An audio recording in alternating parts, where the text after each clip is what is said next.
Greetings and welcome. We are continuing the epic saga of point-slope form, the form that found an equation using slope and a point. And when given 2 points, it uses the slope formula to find the slope that it needs. So here we go. It says write the linear function f with the values, okay? F of 4 equals -2 and f of 8 equals 4. Now, the fact that they want it to be a function f means I'm going to have to write it as f of x equals something, all right? And remember that this is the same as the output, so I'm actually going to write an equation that's solved for y, all right, quote unquote, right? I'm solving for y. And since this is a linear function, I'm actually going to end up putting this in y equals mx plus b. All right, is what I'll end up doing. But notice I actually have f of 4 equals -2. What does that mean? That means when I input 4, the output is -2. When I input 8, the output is 4. So I could actually think of that as x1 is 4 and y1 is -2. But if you want to write these as an ordered pair as well, that's not necessarily a bad idea if that helps you out. As we continue to become more and more familiar with function notation. So I'll label this x1, y1, and the x2 and the y2. So let's find the slope. So m equals the y2 minus the y1. So 4 minus a -2. Right, y2 minus y1 over x2 minus x1, so the 8 minus the 4. So 4 minus -2 is 4 plus 2, which is 6. 8 minus 4 is 4. And I can now reduce that. What's a number that divides into both 6 and 4? What number fits into both of those? 2. Yeah, 2 goes into 6 thrice and into 4 twice. And so my sloppy slope, m equals 3/2. Good, yes. So now let's plug this in point slope form. Let's see, actually, yeah, this is a new video. Someone might be just jumping in this video without having seen the others. I'll write point slope form down for you. Nope. y minus y1 equals m parentheses x minus x1. There we go. So there's my point slope form. I'm going to plug in the slope for m, and I'm going to plug in one of these points. I could actually choose either for x1 and y1, for the x coordinate and the y coordinate. So I will have y. Let's see. I'll use this point because these are smaller numbers. Y minus -2, or let's see, y plus 2 equals m, which is 3/2, parentheses, x minus 4. And now to solve for y, or to solve for the output, we've got to do some distributing.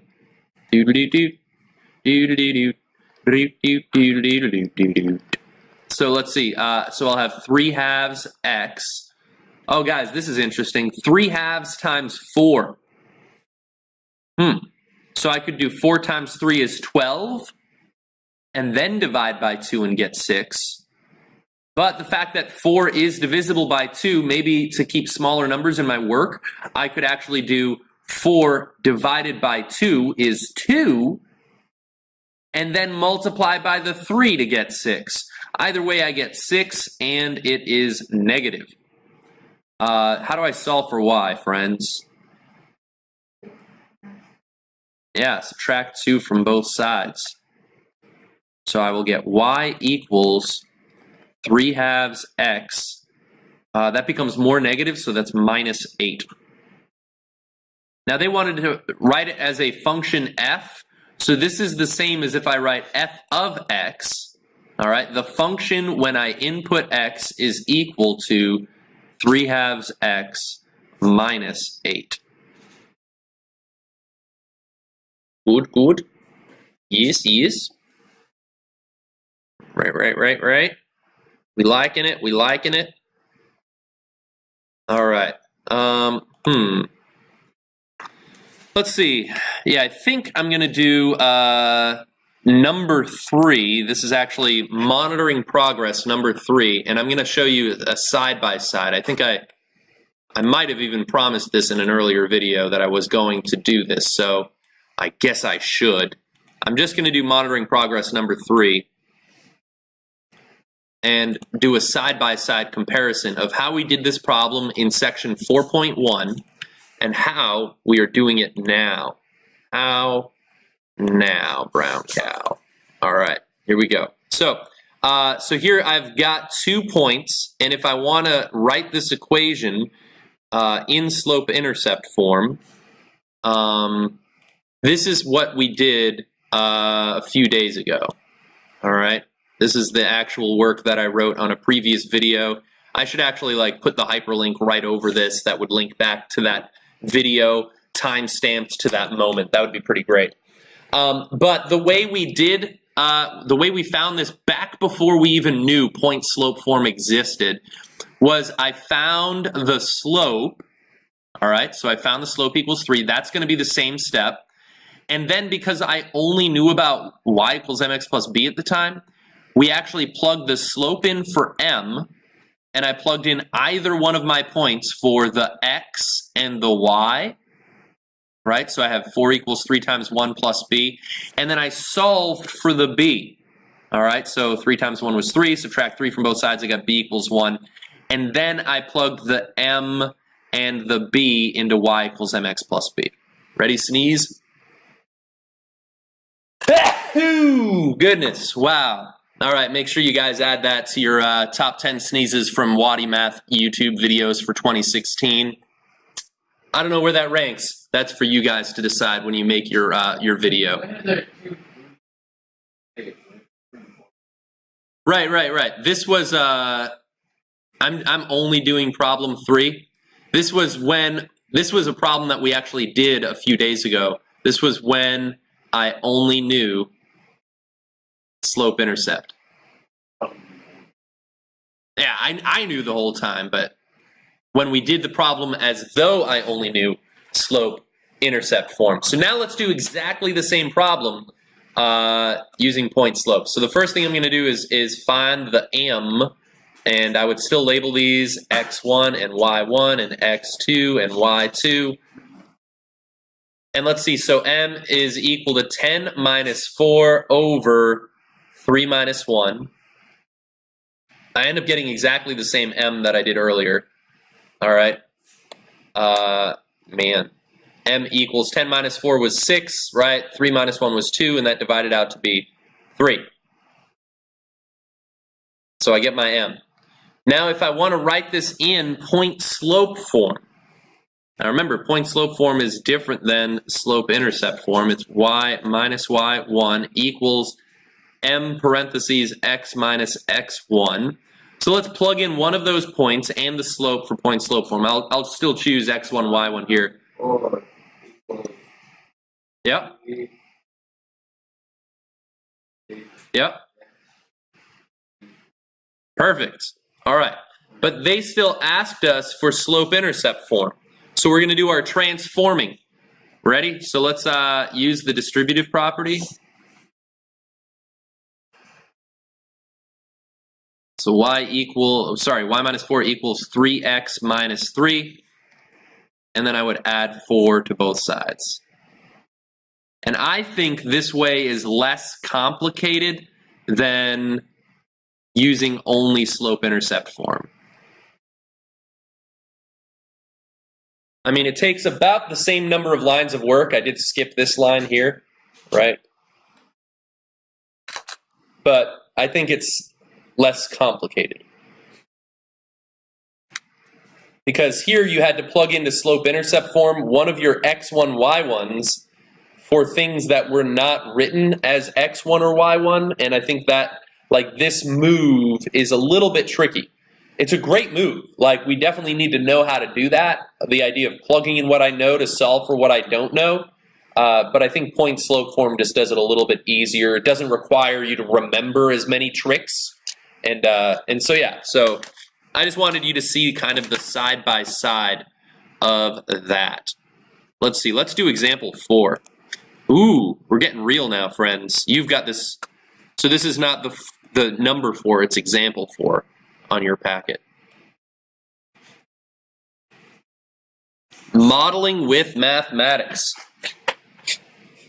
Okay, here we go. So the student council is ordering customized foam hands to promote school spirit.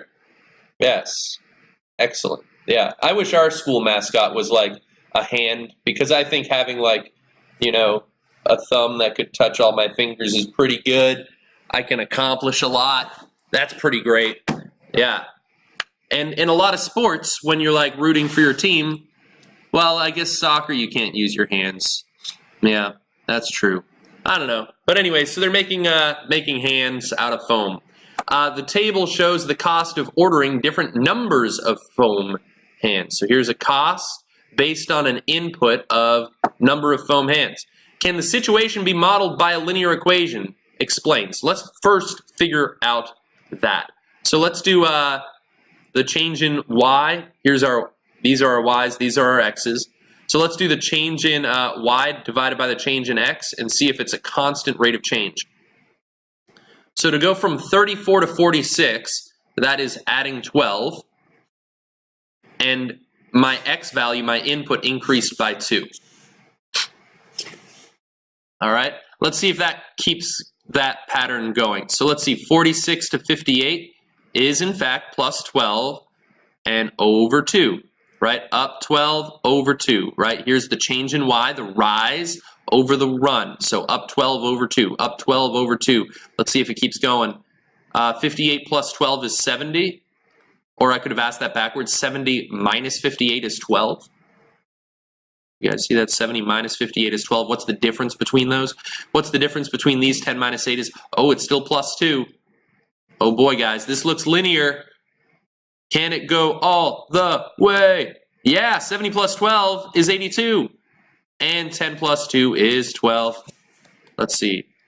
So it is linear because it has a constant rate of change. So my first question, right, I would say, yes, it is linear because it has a constant rate of change.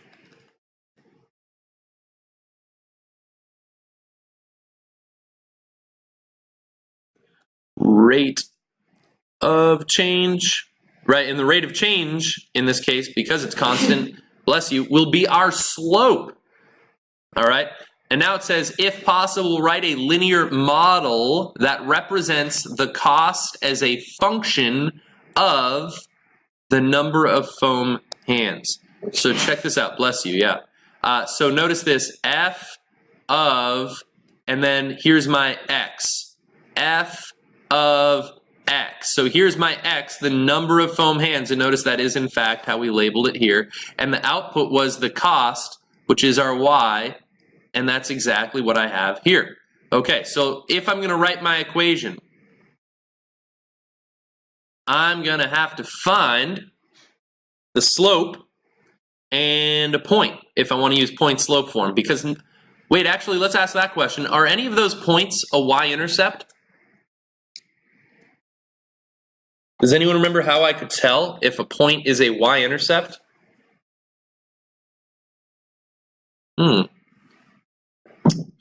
Well, a y-intercept has a 0 for an x-coordinate. And right now, none of those have zeros for their x. So none of those are the y-intercept.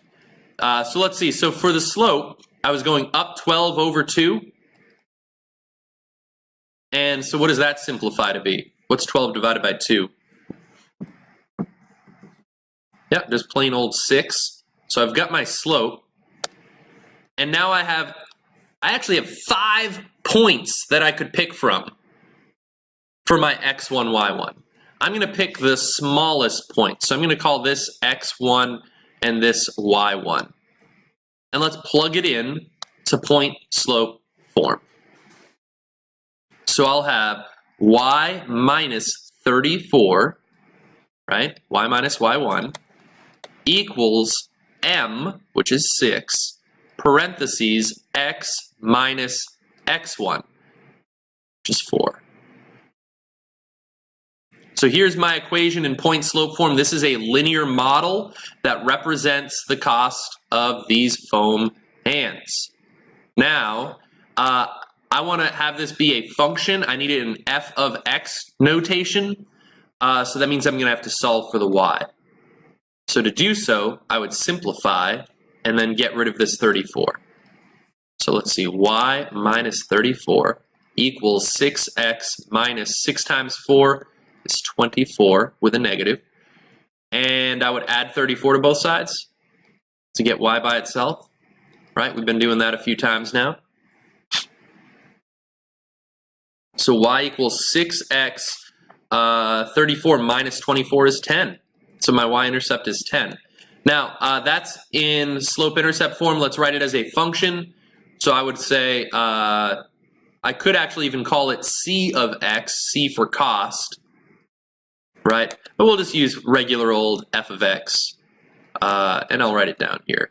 So f of x equals 6x plus 10. All right, so I've found a function that models that equation. And that's what I was rooting for. That's what I was shooting for. Right? So let me ask you this. I'm gonna come up with my own question once you guys finish writing it. Let's see.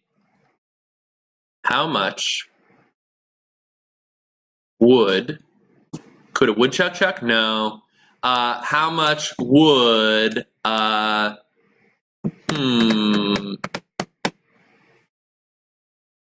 we already know that one. Let's say 20 foam hands cost.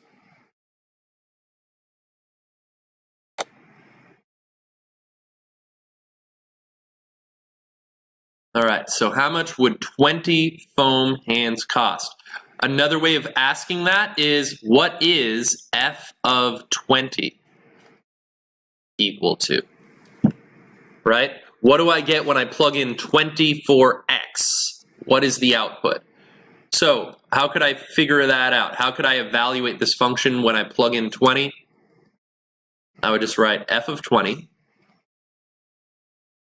equals 6 times 20 plus 10. And I'd get f of 20 equals 6 times 20 is 120 plus 10. And what is that? The same as f of 20 equals 130.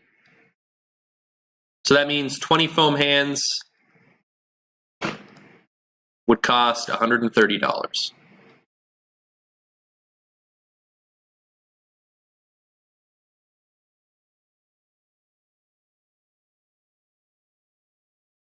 Right? Let's see. What if I ask a different question? Same concept, different question. What if I have $100? And I'm like, what is that in foam hands? Like, how many foam hands can I get for $100? Right? Like, maybe grandma just gave me $100 for my birthday, and I'm like, I just want all the foam hands that $100 can buy. What is that going to cost me? All right, so that'll be question D that I just made up. You probably are out of space, but just follow along if you can. So how many can I get for $100?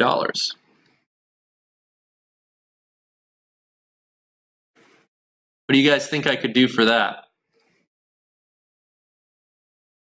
That's the same question. All right, so here's my function. Now, f of x, the output is cost. So that means that I'm going to plug in $100 for the output, not the input. This is the same as asking for what value of x is f of x equal to 100? Right? When is the output 100? And so to solve that, I would plug in 100 for f of x. 100 equals 6x plus 10. And I would, how could I solve for x?